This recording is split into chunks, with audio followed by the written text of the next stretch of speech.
hoje a agenda é tão lotada de coisa que a gente precisa fazer que não tem espaço para pensar em como que a gente melhora o negócio. Elas olham para ver se eles estão enviando os pedidos corretos, no prazo correto, porque a gente tem uma reputação dentro dos canais. Como hoje o meu modelo é mais voltado para marketplace, o que manda no marketplace é a reputação.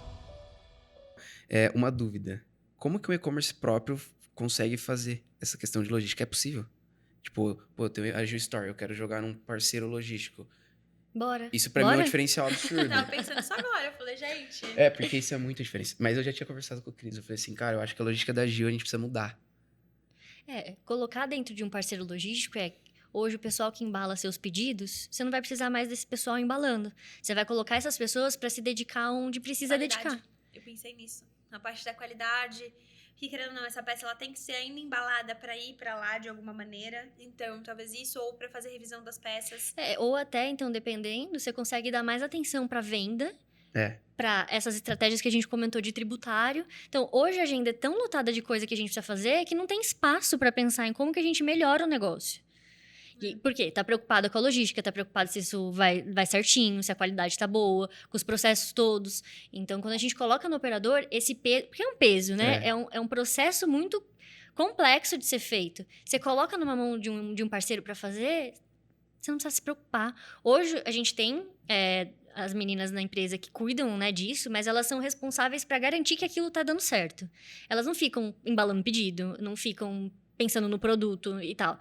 Elas olham para ver se eles estão enviando os pedidos corretos, no prazo correto, porque a gente tem uma reputação dentro dos canais. Como hoje o meu modelo é mais voltado para marketplace, o que manda no marketplace é a reputação. Então, se eu não tenho uma reputação boa, que é o verdinho do Mercado Livre, né? A gente, comprador, sabe lá que se esse vendedor aqui não é verdinho, eu não vou comprar. Volume de vendas, ele vai olhar quantas vendas enviadas. Então, a gente precisa cuidar disso, né? É fazer gestão do negócio, pensar nesse ponto, como que eu melhoro, como que eu escalo, como eu sou mais eficiente. E aí, deixar a logística na mão de quem sabe. Então, acho que esse é um principal ponto. E além de que eu tenho hoje liberdade geográfica, né? Então, não preciso ficar ali no galpão todo dia, suando, sofrendo, que sempre foi um desafio, né? Como que seria, na sua visão, um processo de migração? Olha lá. Exatamente. Amanhã a gente já tá no Pick and Não, Pack. tô pegando... À tarde eu tô vendendo no Mercado Livre, amanhã eu tô no Pick and Pack. É isso. Porque tô usando esse podcast como consultoria de fato, porque eu tô aprendendo muito, né? E fala sobre picking, quando a gente foi naquele e-commerce que eu comentei lá, tipo assim, os caras enviavam 1000 pedidos por dia no e-commerce próprio, no mínimo. Cara, loucura. Doideira. E aí, assim, o ponto que eu falo, que não é simplesmente abrir um site, cara. Não é. O jogo é aí. Por exemplo, a gente ficou o dia inteiro lá. O maior tempo que a gente passou foi na logística. A gente nem falou muito sobre marketing. Aí eu falei... eu não sei se eu mandei pra Gil. Eu falei, cara, entendi.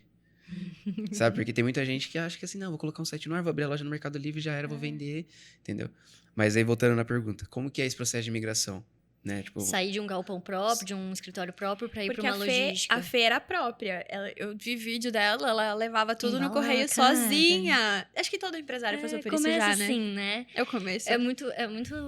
Hoje é muito legal ver isso, assim. Na época era sofrido, né? Que a gente tava falando da nossa rotina. Acordava às 5 horas da manhã, ia pra faculdade, voltava a fazer estágio, né? Eu não fui empresária 100%, né? A gente tem muito essa visão de que o empreendedor é um risco muito grande. Então, você não pode se dedicar logo de cara, né? Então, em paralelo a vender café na internet, eu tinha um estágio até para cumprir as horas da faculdade. À noite eu fazia dança, voltava, embalava os cafés e no dia seguinte, quando eu não tinha aula, eu levava para os correios e quando eu tinha aula, ainda dava tempo de atrasar um pouquinho, né? Porque hoje você tem que postar no mesmo dia. A gente pode falar um pouco disso. Não dormia.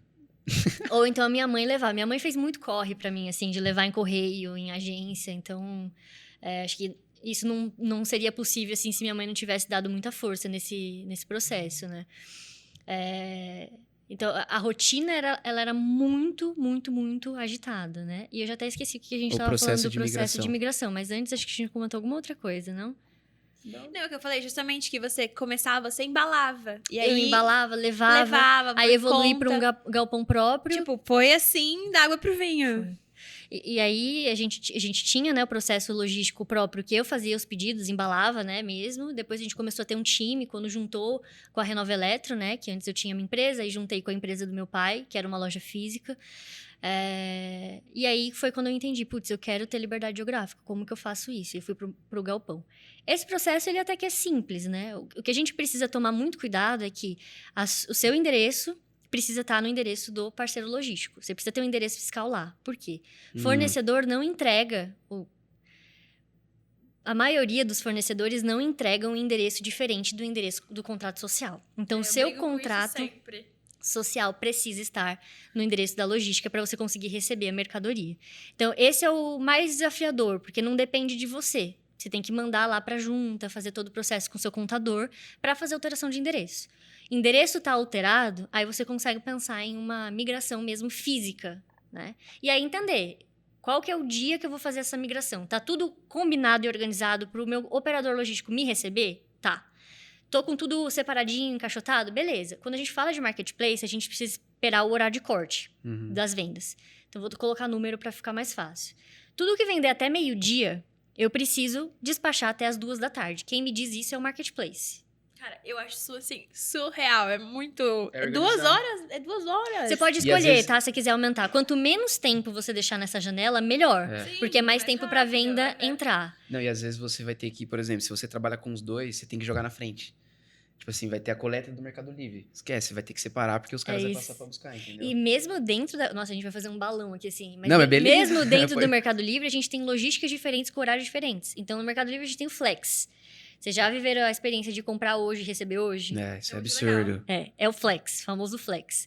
Vendeu até meio-dia, precisa despachar e entregar na casa do cliente hoje. Então, é Grande São Paulo só, né? O espaço é mais reduzido, que tem um horário diferente. Aí, o envios normal, que é para Brasil inteiro, é 1h da tarde o horário de corte. Então, você sabe que você tem que produzir primeiro os pedidos do Flex para depois produzir os pedidos do envios. Então, até isso a gente tem que tomar cuidado, né? Porque isso afeta diretamente nossa reputação no canal. E o pessoal da logística cuida disso tudo? Cuida. Qual que é a rotina que a gente tem com eles? A gente sempre manda, porque esse horário de corte ele pode variar, ainda tem esse outro desafio. Hoje pode ser um, amanhã pode ser outro. E aí quem define isso é o Mercado Livre. Então, todo dia de manhã a gente passa para eles o horário de corte. Então, eles já sabem que tudo que vender até esse horário eu preciso despachar, porque a coleta vai passar em tal horário. Né? Isso é muito bom de você falar, por quê? Tem muita... é porque a gente traz a visão do e-commerce próprio. E eu entro no e-commerce e às vezes a pessoa... Ela chega em mim e fala assim... Ítalo, não estou vendendo. Meu Deus do céu. Meu tráfego pago não está funcionando. Aí eu entro no site e entrego em 10 dias.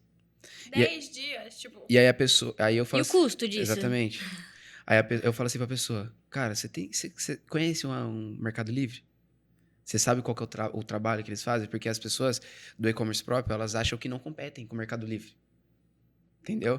Então, por exemplo, para quem tá ouvindo, né, esse podcast, que tem um e-commerce próprio, cara, tenha a noção que você tá competindo com esse nível de logística, né? Tipo, entrega expressa e eu tenho a certeza que eles vão evoluir cada vez mais. O Mercado Livre tá fazendo avião, vocês já viram? A meta deles acho que é bater 20 aviões esse ano, se eu não me engano. Volta no ponto, o e-commerce é uma empresa de logística. Entendeu? Então, tem muita gente que vai só achar que é tráfego, marketing. Não, você precisa ter uma boa oferta, né? E a boa oferta esbarra em logística.